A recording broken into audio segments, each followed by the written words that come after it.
On purpose, some mysteries were hidden. Some simply won't remain hidden. This is not a work of fiction. These are actual locations, genuine recordings, real disappearances. Are you prepared? Then? Not quite yet. Obtain cozy. Breathe deeply. Hold on your pillow firmly. Since you're currently preparing to solve a marked mystery. The line of fire, the black rock desert fire line. Nothing is hidden in the desert. It doesn't have snow to bury, no woodlands to hide, no lasting shadows. However, in 1997, for example, only at night did the desert come to life, and no, it is possible to explain why. At precisely 11:46 p.m., the 13th of August, 1997 saw a U.S. satellite of the Geological Survey carrying out a northern Nevada thermal scan caught an odd object. An ideal high-level, straight-line glowing 3.8 miles of temperature extended over the desert black rock. The line was in view on infrared only. No plume of heat, no smoke, merely a prolonged, quiet burning, more greater than any trace of natural heat in the area. When placed on top of a tangible map, the line didn't cross any roads, structures, or recognized geological characteristics. It passed over open, level terrain to nothing else. In 48 hours, a group of the Bureau and USGS field investigators, BLM agents in charge of land management, was sent out. No evidence of fire was discovered. The land wasn't burned, but it was dry. No ash, no scorching, and no harm to surrounding landscape. What they discovered was unfamiliar. The makeup of the soil had altered, a little glazed, as if it had been in close proximity to extreme heat. A penalty dust cover throughout the whole distance revealed no displacement of the wind pattern. The introduction of Geiger counters, radiation levels was somewhat higher, not harmful, but unusual. The official field report enumerated the occurrence as an instance of localized ionization, unidentified in origin. Interpretation: there was a fire there, but not with fire. In public, the occasion was never dealt with. The picture from the satellite was noted and discreetly removed from the USGS archive in 2002. It is currently found solely on mirrored servers as well as in the surroundings forums for research. FOIA requests documents pertaining to the August 1997 mission return replies that have been redacted or not a single one. In 2004, a worker at BLM who was requesting anonymity asserted the region has been captured on camera once more in great resolution, but there were never any updated maps released. Additionally, there reported later motion-activated security equipment placed in the area even though they're registered corporate or military leases. In 2013, a Caltech scientist named Dr. Lefaunayer examined the infrared satellite data from the incident was leaked. Her findings were disturbing. The heat signature was not consistent enough for a chemical burn or wildfire. The line was too exact, within 3 inches of the deviation over almost 4 miles. The temperature decomposed more quickly than any natural source of combustion. Her hypothesis was not produced from above. It originated with underneath the surface, an ideal controlled release of non-flammable gas. In 2017, Dr. Lever passed away. Her no private notes were ever released. Despite the absence of formal explanation, a few adjacent residents, according to Garlic, Nevada, they heard something that evening. A single rancher reported hearing a deep hum, similar to vibrating electricity lines, followed by quiet. Dead quiet. There were no power surges observed, no seismic activity, and no military flight routes. According to certain theories, covert testing of ground-based weapons, geological resonance under the surface, or even something we didn't make, but nothing has been demonstrated. Additionally, the line has never came back. A fire line without heat, without burning, flame, and a signal. Nobody has decoded. However, more than 2,000 miles out in the distance, where the snow never melts, a weather station that ought to have been was discovered unharmed and lost forever, still phoning for assistance. The weather station that resurfaces Alaska's weather station reappears. Everything is preserved by cold. Wood, bones, secrets. In Alaska's furthest regions, where the air eats and there are no roads, a military weather station and batteries disappeared in 1944. It returned in 2001. However, It wasn't in the proper location and the transmission continued. In a U.S. Army Signal Corps in January 1944, crew running a makeshift weather post close to the interior of western Alaska ceased answering messages. The outpost, which is called WX-237, positioned deep within the permafrost area to keep an eye on the atmosphere. Snowfall anomalies during World War II was hefty. It was not reachable by air support for a period of 2 weeks. When a search eventually reached, the station had vanished. No wrecks, no tents, no debris. Just in the snow. 3 superficial impressions. Perhaps footsteps, but they lead nowhere. In the storm, WX-237 was declared destroyed, activities and ended without any more research. August 2001. A distant mapping team investigating changes in the glacier by helicopter observed an oddity on close to the Yukon River on a ridge. An undamaged the faded painting on the Army weather station green olive. Inside, there is no snow. The antenna remained elevated. Markings for identification verified. WX-237. Here's the issue, though. The arrangement 3.1 miles northeast of its previous position recorded position. No drag or trail marks and nothing in the vicinity of 1 meter displayed indications of disruption. Within they discovered fold-out CS, kept rations, faded documents with the year 1944, and the most unsettling, a Morse-powered on transmitter that repeats a single-loop message. How long is DSOS? A group Elmendorf-Richardson from Joint Base was flown in for examination. Their conclusions were 2 civilian contractors, yet they are categorized leaked observations. No indications of an animal infringement. There was no oxidation of the metal, even after 57 years in the weather. The battery pack for the transmitter was not a long-lasting military prototype longer than 6 months. The radio recording loop exhibited a steady modulation profile, utilizing an actual key touch rather than a recording. It had been retained by someone or something moving. The most contentious discovery, a water-damaged handwritten letter, but readable, with a signature from an original signaler's. The last sentence. We heard it once more yesterday night. Not a tempest or the wind. It was underneath us. There were no remains never located. No clothes. No signs of a human. Only their names in an obscure roster. In an effort to relocate the station by the air failed. The A-frame is made to in mid-hover. It malfunctioned. In a matter of minutes, the weather changed. The project was put on hold. WX-237 is still there, unlabeled on civilian maps to this day.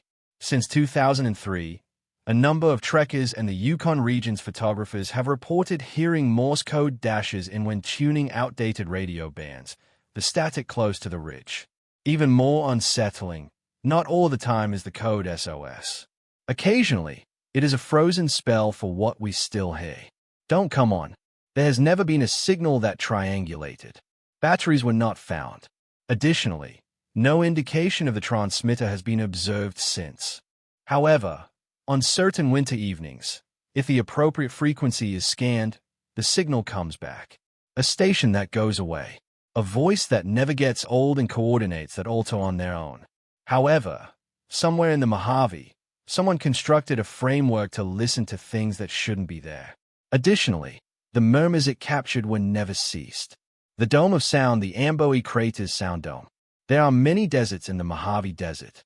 Items, ghost towns, cars, and gas stations. However, few are still aware of a structure standing close to the old Amboe Crater volcanic cone. A structure designed to document sound. However, what it captured shouldn't exist. 1983 saw a group of acoustic findings from a now defunct. The California Institute, built at 2.4 miles southeast of Amboe, is the geodesic dome. Crater, the hexagon-shaped dome. The purpose of sound-absorbing panels was to evaluate the open low-frequency resonance desert. It was designed and supported by the state as a provisional establishment. No address, no public record, only a half-silent dome buried in sand.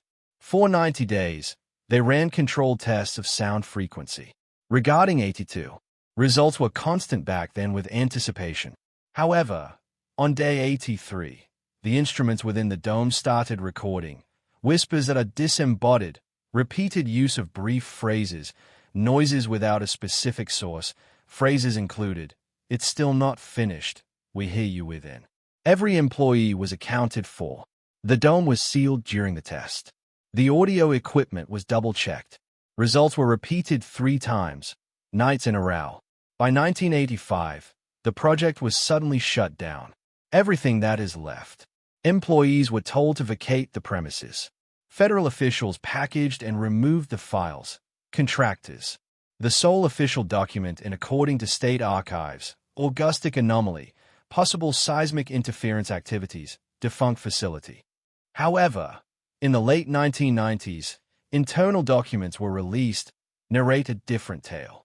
Testers started being affected by auditory hallucinations outside of testing sessions.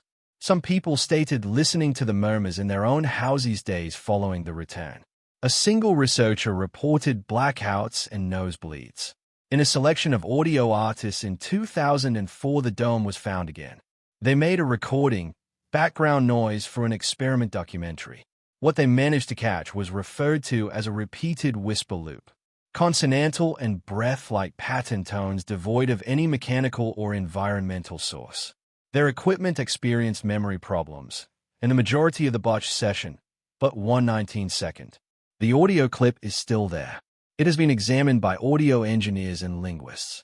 No recognized language, yet the cadence is similar to human speech in reverse. The dome remains intact. Locals stay away from it. GPS signal interference is seen in tracking. 40 feet or less from the entrance.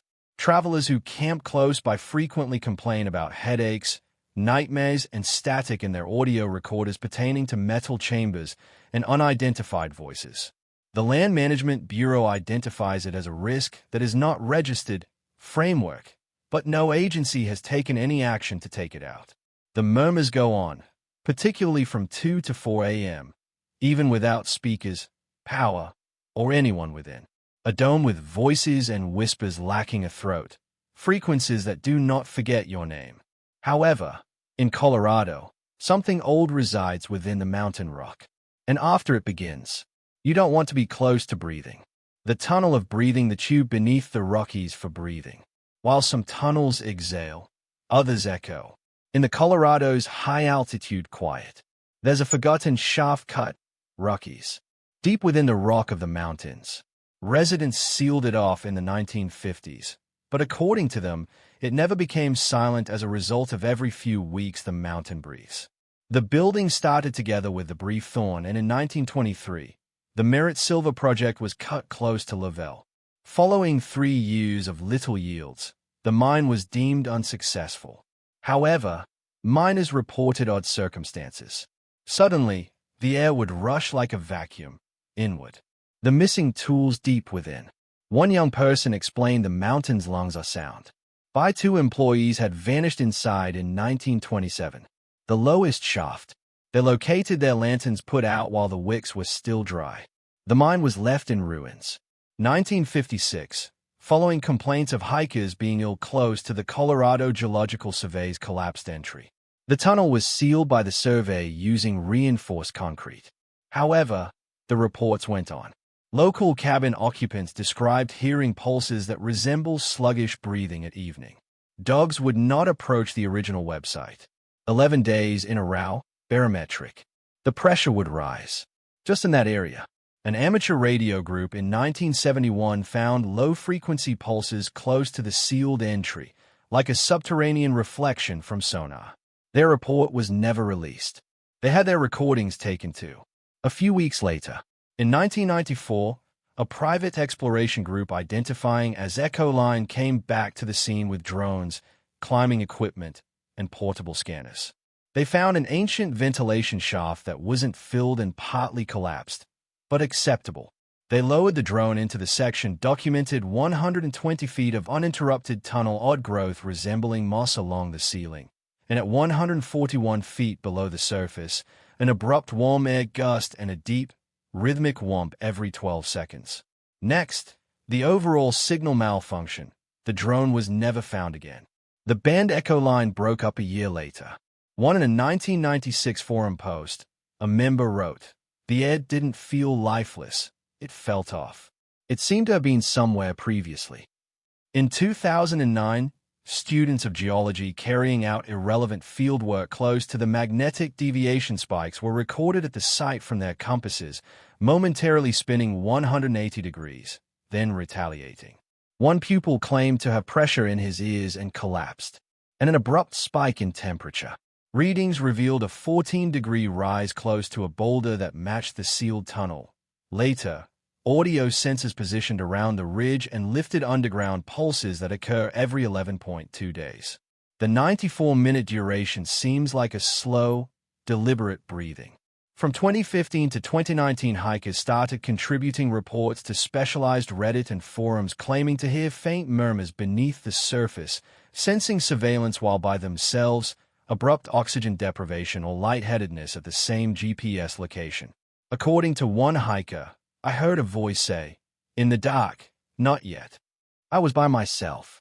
I believed it to be a mental image until I became aware that it was echoing.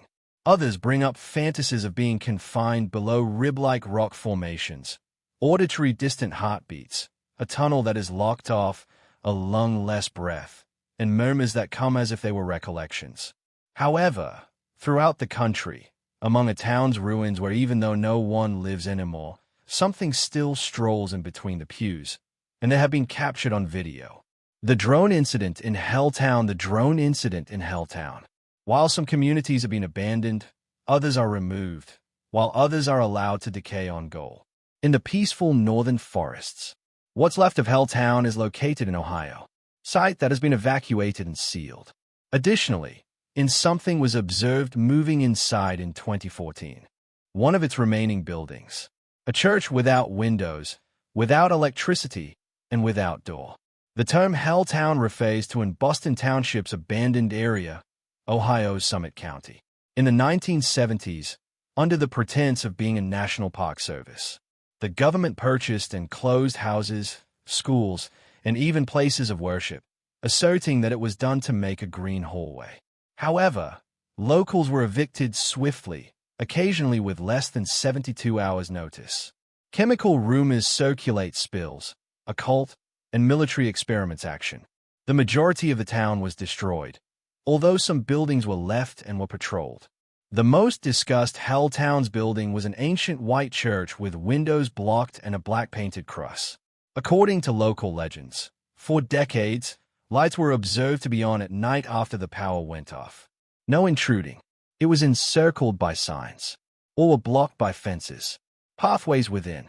However, no formal documentation of the church is still owned. November in 2014, two drone enthusiasts, both from Cleveland, initiated an aerial assignment from outside the Helltown limited boundary. The objective was straightforward. For a YouTube miner, record the ruins. The DJI Phantom 2 drone had a night filter with GoPro, standard range, infrared compatible. 3:14 p.m. They went by the church. The video revealed a shadowy person advancing behind a broken window. No features that are apparent, only motion and form. The figure moved from left to right before coming to a stop and raised their gaze. The drone disconnected immediately. When the drone was recovered after 23 minutes, the video remained unaltered, aside from a 4-second audiovisual distortion. Right now, the figure raised its head, what seemed to be a frame-by-frame time jump in which everything froze all around the chapel, but the figure kept on moving. A muttered word included into the drone's audio stream still present.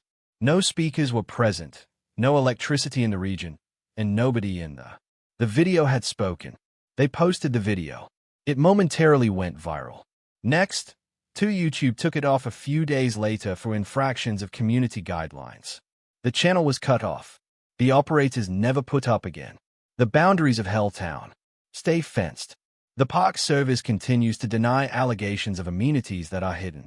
However, hikers' drums have been heard at night in the area, lights peeking through the trees, and once, a figure stood in black, standing motionless at the edge of the forest, despite the surrounding snowfall.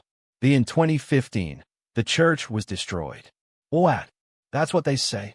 Anyway, due to the fact that when a photographer attempted to go there, he discovered the church still standing in 2018. Standing, but without a crucifix or door. Additionally, this time the windows weren't boarded, but it was simply open like something wanted to see out from inside.